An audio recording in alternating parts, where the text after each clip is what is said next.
ရေချမ်းထိုးပြီးတူကထိုးတူကအခါပြပြီးရက်ဆက်ပြီးခင်ဗျာထိုးပြီးခင်ဗျာထိုးပြီးဟာယောထိုးပြီးဟာယောဟုတ်ကဲ့စူပါရေချမ်းစက်ယုံနဲ့စောကြုံငကမန်တို့ပွဲဟာ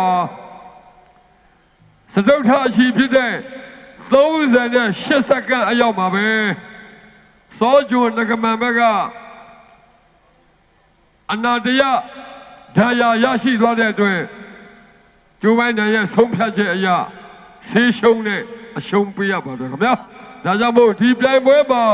တန်ကူရပြီးတဲ့မြေဆက်ယုံကလမစူပါရေချမ်းအနိုင်ဖြစ်ပါတယ်ခင်ဗျာ